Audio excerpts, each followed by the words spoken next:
मित्रांनो 8 दिवसापूर्वी एक व्हिडिओ टाकला होता मी, ज्याच्यामध्ये दाखवलं होतं की या बागेमध्ये तणनाशक मारण्याचं काम चालू आहे. तर त्या व्हिडिओमध्ये मी फक्त तणनाशक मारतायत म्हणून सांगितलं होतं. कोणतं तणनाशक वापरतं याचं नाव वगैरे सांगितलं नव्हतं, परंतु एवढं नक्की सांगितलं होतं की व्हिडिओ म्हणजे कोणतं तणनाशक वापरतो याचं म्हणजे डिटेल माहिती पाहण्यासाठी आपल्या चॅनलला फॉलो करून ठेवा.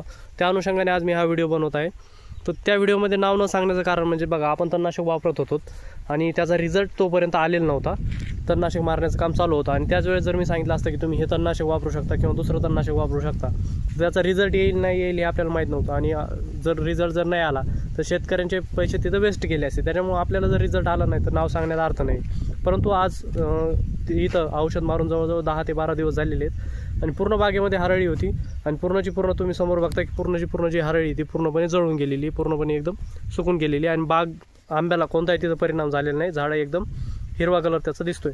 आता इकडं जर बघितलं बाजूला तर इकडं तणनाशक मारण्याचं काम चालू आहे. या बागेमध्ये त्यावेळेस मारलेलं नव्हतं. तुम्ही जर बघितलं असेल की पोकलेन मशीनच्या साहाय्याने इथं गवत काढण्याचं काम चालू होतं. ज्या दिवशी या बागेमध्ये आपण तणनाशक वापरलं त्याच दिवशी या बागेमध्ये अर्ध्या साईडला खुरपण केलेली होती, अर्ध्या साईडला इकडं मशीननी गवत काढण्याचं काम चालू होतं. परंतु विषय काय झाला आहे की ज्यावेळेस आपण तो व्हिडिओ टाकला तर बऱ्याच जणांच्या तिथं कमेंट्स आल्या की बाबा तणनाशकचा वापर करू नका, की झाडांना तिथं इजा होईल किंवा झाडांना तिथं परिणाम पडेल, अशा अनेक कमेंट आल्या. काही जणांनी सजेशन दिले की शेतामध्ये तुम्ही तणनाशक वापरण्यापेक्षा गुरं सोडू शकता किंवा शेळ्या मेंढ्या सोडू शकता, त्याचं तिथं काहीतरी तुम्हाला परिणाम होईल, ते तुम्ही तिथं म्हणजे वापरू शकता गवताचं तिथं नियंत्रण करण्यासाठी. परंतु तसा जर विचार केला तर ज्याच्याकडे समजा क्षेत्र कमी ते नक्की तिथं समजा तिथं गुरं वगैरे वापरू शकतात किंवा शेळ्या मेंढ्या सोडू शकतात. परंतु ज्या ठिकाणी क्षेत्र खूप जास्त आहे त्या ठिकाणी आपण एवढे गुरं वगैरे आणू शकत नाही. आता इथं जर विचार केला तर क्षेत्र खूप मोठ्या प्रमाणात आहे, तेवढे आपण शेळ्या मेंढ्या गुरं तेवढे काही इथं आपण सोडू शकत नाहीत. आणि नक्कीच जर एवढे जर जास्त प्रमाणात जर सोडले तर झाडाला नक्कीच इजा करणार आहेत, काहीतरी झाडाला घासतील किंवा असं पाट वगैरे घासतील किंवा मान वगैरे घासतील. आपले झाडं तिथं मोडून जाण्याची शक्यता असते. झाडाची किंमत खूप जास्त असते, त्यामुळं आपण काय तिथं गुरं वगैरे सोडू शकत नाहीत.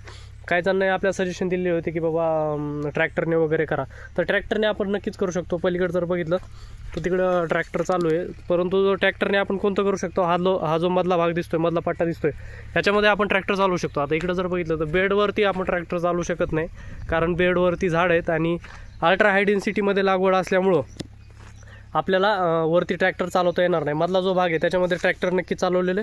इथं आता जस्ट 5 मिनिटापूर्वी ट्रॅक्टर चालवून गेलेले. पलीकडे जर बघितलं तिकडं तुम्हाला तिकडं ट्रॅक्टर चालू असलेलं दिसून येईल. मधला जो भाग आहे त्याच्यामध्ये आपण ट्रॅक्टर चालवतो, पण तो वरच्या भागामध्ये आपण तणनाशक वापरलं होतं. तर तणनाशक कोणतं वापरलं होतं आपण, त्यासाठी आपण वापर केला होता राऊंडअपचा. राऊंडअप जर म्हणलं त्याच्यामध्ये ग्लायफोसेट कंटेन आहे, परंतु राऊंडअपचा जो डोस जो सांगितला जातो तो 150 ml सांगितला जातो प्रत्येक टाकीला. परंतु एवढ्या हाय डोसमध्ये जर आपण राऊंडअप वापरलं तर माझं म्हणणं असं होतं की पावसाळ्याचे दिवस आहेत आणि जास्त याच्यामध्ये जर आपण डोसमध्ये जर आपण राऊंडअपचा तिथं जर वापर केला तर ते जर झाडांच्या मुळापर्यंत जर गेलं तर काही ना काही प्रमाणात त्याचा परिणाम जो आहे तो मुळावरती तिथं होणारच आहे. झाडाला तिथं काहीतरी इजा होऊ शकते किंवा लॉंग टर्ममध्ये जर विचार केला, कंटिन्यू जर आपण राऊंडअपचा जर वापर केला तर झाडाला आपल्या धोका निर्माण होऊ शकत होतं. त्याच्यामुळे आपण काय केलं आहे, राऊंडअपचा तिथं फक्त वापर 100 ml प्रतिपंपासाठी केलेला आहे. परंतु जर 100 mlचा जर वापर केला तर जे बाकीचं गवत आहे ते जळून गेलं असतं आणि हे जे हरळी वगैरे हे जळलं नसतं. ते त्याच्यासाठी काय केलेलं आहे, दुसरं एक औषध आहे बघा, सुमीमॅक्स म्हणून. आता औषध दाखवतो मी कोणतं तुम्हाला, त्याचा तिथं वापर केलेला आहे. छोटी डबी द्या इकडं, ते औषध आहे बघा, याचा वापर तिथं केलेला आहे. सुमीमॅक्स म्हणून एक कंटेंट आहे बघा, फ्लुमिऑक्झिन नावाचं कंटेंट आहे आणि 10 ml डब्बी आहे आणि याच्या आपण 10 टाके केलेले. म्हणजे काय केलेले, 1 लिटर पाणी या बकेटमध्ये टाकलेले.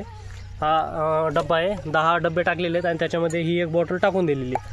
तर प्रत्येक पंपाला आपण काय करतो, एक हे राऊंडअपची कॅन आहे, 100 ml राऊंडअप, त्याचबरोबर हा एक डब्बा हे आपण तिथं टाकून देतोय.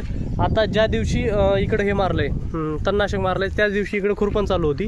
परंतु इकडं जर बघितलं तर पूर्णपणे गवत क्लीन झालेलं आहे, बाग एकदम स्वच्छ झालेली आहे. ह्या साईडला जर बघितलं तर इकडं अजून देखील गवत दिसतंय. इकडं पलीकडे तणनाशक मारण्याचं काम चालू आहे.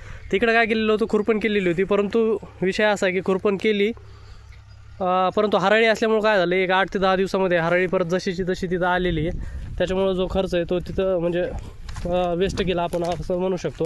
जर दुसरं जर गवत असेल तर आपण तिथं खुरपण करून, आता इकडं जर बघितलं बाकीचं गवत नाही त्याच्यामुळे बेड क्लिअर आहे, इथं कुठल्याही प्रकारचं गवत नाही. पण इकडं जर बघितलं इकडं पूर्णपणे खुरपण केलेली होती आणि ही जी हरळी ही जशीची तशी आलेली आहे. त्याच्यामुळे आता याच्यावरती आपल्याला तणनाशक तर मारावंच लागणार आहे. हे जर आपण आज जर खुरपण केली तर परत 8 दिवसांनी जशी तशी येणार आहे. त्यामुळं बरेच जण सजेशन देतात की बाबा तणनाशक वापरू नका की बागेला घातक होईल, परंतु अशा काही कंडिशन असतात की जिथं आपल्याला तणनाशकचा वापर करावाच लागतो.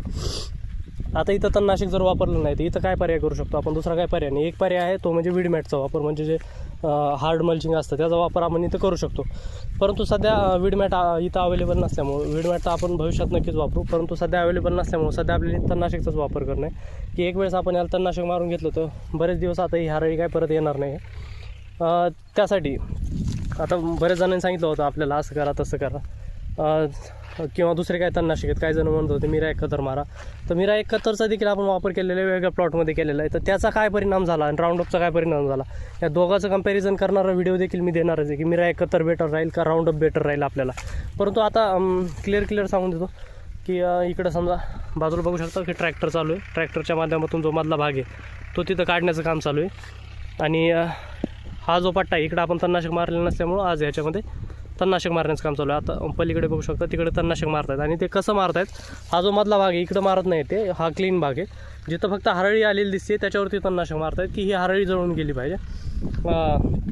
त्यानंतर हा जो लवाळा नावाचा एक गवत आहे, आता खाली जर बघितलं ज्याला कोणी समजा काय लवाळा म्हणतं, कोणी अजून काय वेगळे नावं वेगळ्या भागामध्ये असतील. सांगण्याचा उद्देश हाच की त्या व्हिडिओमध्ये मी तणनाशकचं नाव सांगितलं नव्हतं, प्रमाण सांगितलं नव्हतं आणि कमेंट भरपूर आलेल्या होत्या की बाबा तणनाशकचं नाव सांगितलं नाही, कोणतं तणनाशक वापरायचं. तर बघा माझं पण जसं सगळ्याचं म्हणणं आहे तसं माझं पण म्हणणं आहे, जर गरज जर नसेल तर तणनाशकचा वापर तुम्ही करू नका. जर शक्य असेल तुमच्याकडे खुरपण करणं वगैरे तर तुम्ही नक्कीच करू शकता. परंतु जिथं पर्यायच नाही, तुम्हाला तणनाशक वापरावंच लागेल, तिथं जर वापरायचं असेल तर तुम्ही जसं मी सांगितलं तसं राऊंडअपचा वापर करू शकता, ज्याच्यामध्ये की ग्लायफोसेट 41% कंटेंट आहे. वेगळ्या नावाने हे औषध बाजारामध्ये उपलब्ध असू शकतं आणि त्याचं प्रमाण देखील 150 ml प्रमाण सांगितलं जातं, परंतु आपण 150 न वापरता 100 वापरलेलं आहे. त्याच्यासोबत एक दुसरं औषध वापरलेलं आहे, त्याचा देखील मी फोटो तुम्हाला दाखवून दिलेले. आता इथं बघू शकता की एक जस्ट 10-15 मिनटापूर्वी जे पलीकडे ट्रॅक्टर चालू आहे त्या ट्रॅक्टरच्या साहाय्याने इथं मोगडा मारण्याचं काम केलेलं आहे. जो मधला भाग होता तिथं आपण तणनाशक मारलेलं नाही, तिथं आपण ट्रॅक्टर मारून घेतलेलं आहे. इकडे जर बघितलं यारळी अजून जिवंतच आहे, कारण इकडे आपण तणनाशक वापरलं होतं. आपण तणनाशक वापरलं होतं फक्त बेडवरती, आणि जर बेडवर जर बघितलं तुम्ही तर क्लीन पूर्णपणे ही जी हरळी आहे ती पूर्णपणे अशी जळून गेलेली आहे. आणि झाडं जर बघितलं झाडाला कुठल्याही प्रकारची इजा झालेली नाही आहे, तेवढी काळजी घेऊन आपण ते तणनाशकचा तिथं वापर केलेला आहे.